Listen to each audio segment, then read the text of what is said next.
Sends the ball working on Shepard. Oh, give me that. Denied at the rim by Steven Adams, who swallowed that up. Durant goes back into Steve-O. Whoa! Are you kidding me? Steven Adams! 27 points. Look at the block! Just gobbled it up, ran the length of the floor, got it back, and then rocked the rim. Oh, big Steve-O! Big plays at both ends.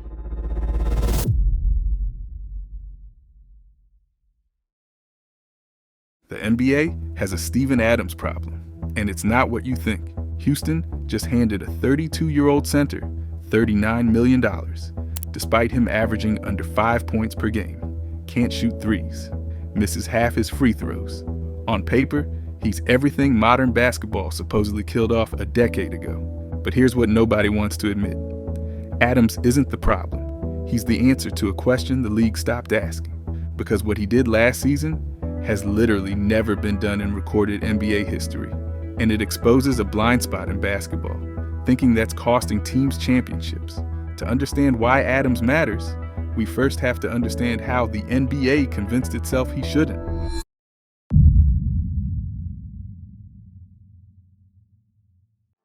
Look, before we go any further, the three-point revolution changed basketball forever, and for good reason. The math is simple. A 35% three-pointer is worth 1.05 points per shot.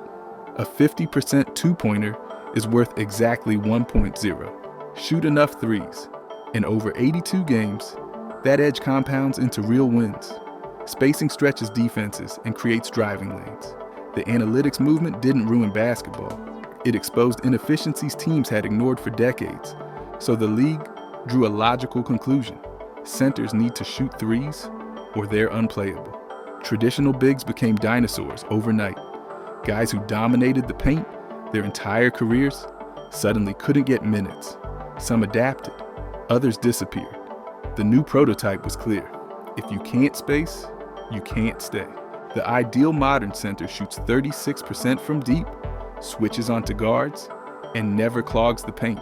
Anything less, you're a liability. And by every metric the modern NBA worships, Steven Adams is a disaster. His three-point percentage? 0. He doesn't attempt them. His free throw percentage hovers around 44%. His scoring sits under 4 points per game. Numbers you'd expect from a third stringer, not someone cashing $13 million a year. On paper, Adams represents everything analytics supposedly eliminated. He doesn't space the floor. He can't create his own shot. By the modern playbook, he should be out of the league entirely. Stop the analysis here. And that Houston extension looks insane. $40 million for a guy who can't do anything the NBA decided matters most? But here's the question nobody in analytics wants to confront. What if the math is missing something? What if the analytics revolution accidentally created a blind spot? One exactly the size of a 7-foot, 265-pound New Zealander who's been quietly breaking the game in ways no spreadsheet captures. Because models only measure what you tell them to measure, the NBA decided floor spacing was the only math that mattered. Meanwhile, Steven Adams was doing something so dominant that no player in recorded NBA history has ever done it better. That's not exaggeration. That's the actual record book. Because here's the statistical anomaly that breaks the entire modern NBA valuation model.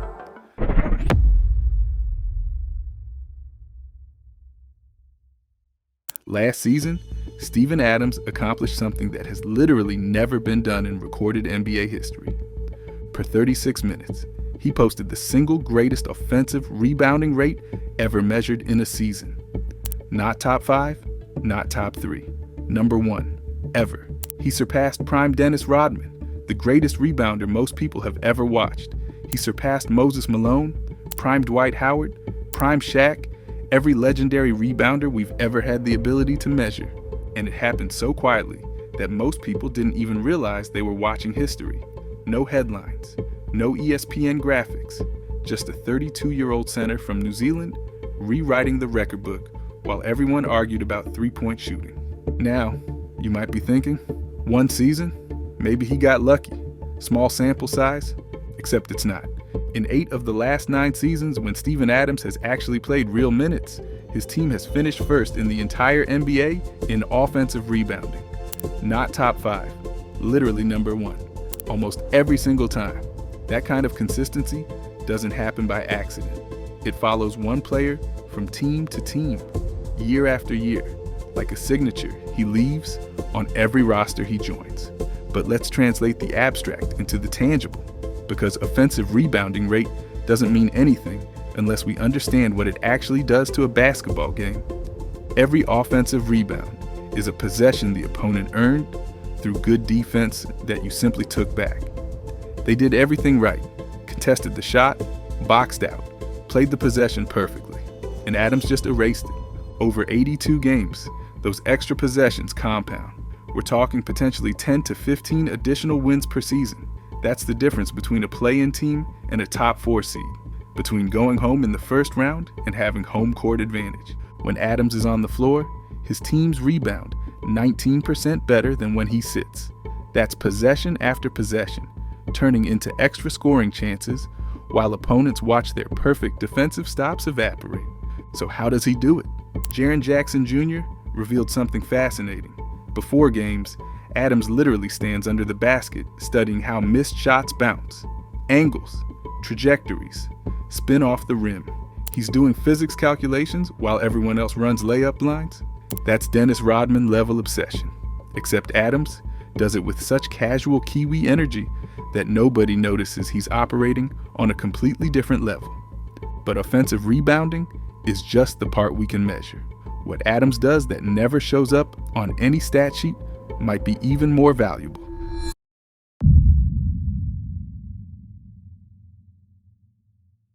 The screen Steven Adams sets will never generate a single highlight clip. They won't trend on Twitter. They don't exist in any advanced metrics database, but they're absolutely brutal, and they're tilting the entire chessboard before the play even develops. Watch any guard come off an Adams pick. The defender isn't just screened, he's 2 full steps behind and scrambling to recover. The rim protector has to rotate up.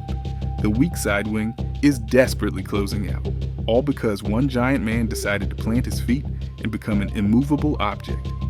Adams doesn't need to touch the ball, he doesn't need to score. His job is to make everyone else's job easier.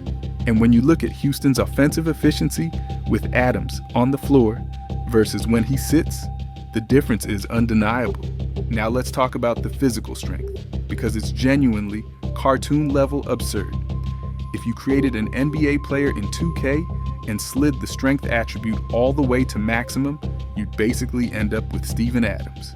Watch him box out a legitimate NBA athlete, a guy who's 6 feet 8 inches, 230 pounds of pure muscle, and Adams just relocates him 2 feet out of the play, like he's rearranging furniture in his living room. It's almost uncomfortable to watch.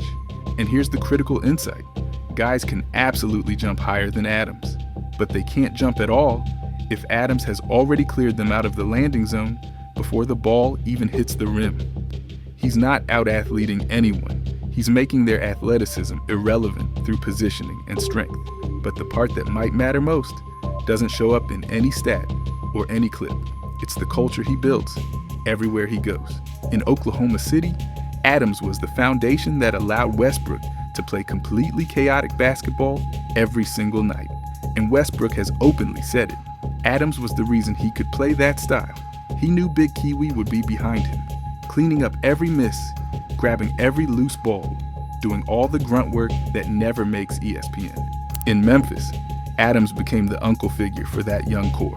Ja, Bane, JJJ, they all credit him not just for his play, but for setting the tone, keeping things light when pressure mounted, keeping them grounded when success came, and protecting them physically when opposing teams got chippy with the young guys. Now in Houston, same exact pattern. The Rockets have a roster full of young, flashy guards trying to establish themselves, and not one of them complains about Adams scoring 4 points. They love him because he gives them second chances, sets bone-crushing screens, and eats all the dirty work nobody else wants. And through all of it, Adams carries this dry Kiwi humor that masks genuine toughness. He once said, "He doesn't ice after games because I'm from New Zealand, mate. The cold doesn't bother me." That's peak Adams, downplaying everything while playing through injuries other guys wouldn't even warm up with. So if Adams is this valuable, why does the entire league have a problem recognizing it? Because this isn't just about one player, it's about a broken system.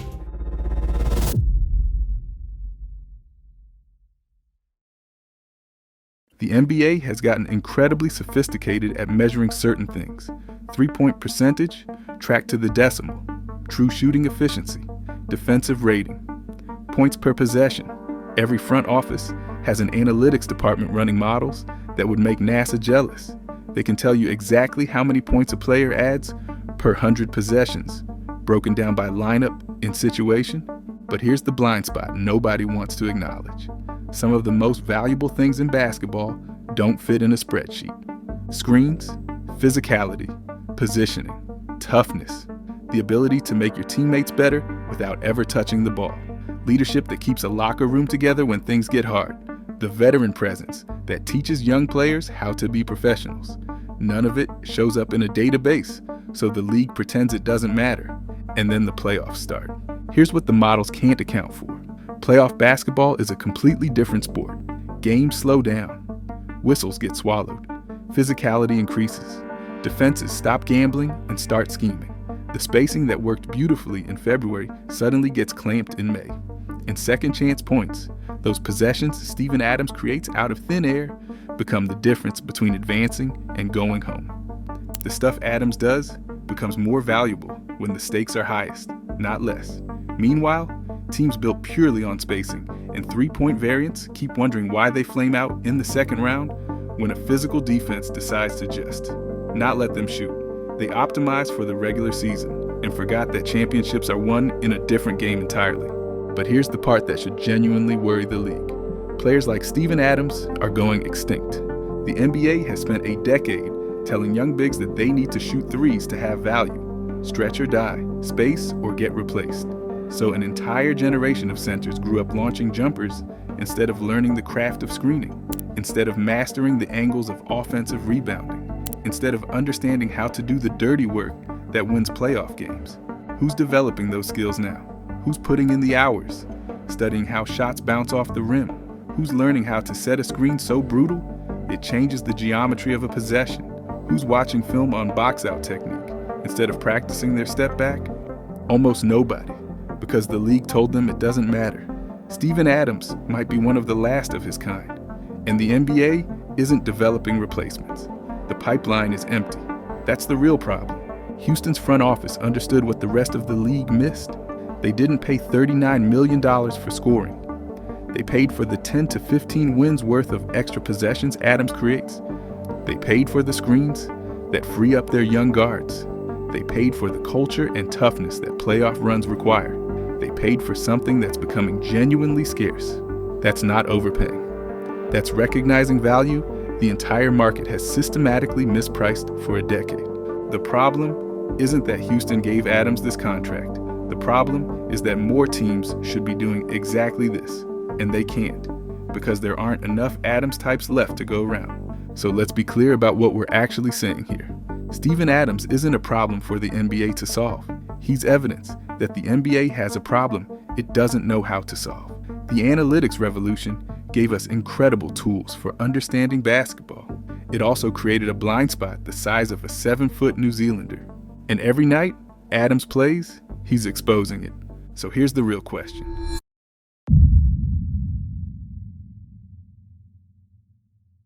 Steven Adams just got $39 million despite averaging under 5 points per game. And it might be the smartest contract in the league, because the NBA built a value system around shooting and spacing that completely ignores what actually wins playoff basketball. And until teams figure out how to measure toughness, screens, and extra possessions, players like Adams will keep getting called overpaid while their teams keep outperforming expectations. So here's my question. Would you rather have a stretch 5 shooting 35% from 3, or Steven Adams giving you historic rebounding and a culture reset? Drop your answer below, because this debate defines how we value winning basketball. If Adams is underrated, not overpaid, hit that hype button and subscribe for more. See you in the next one.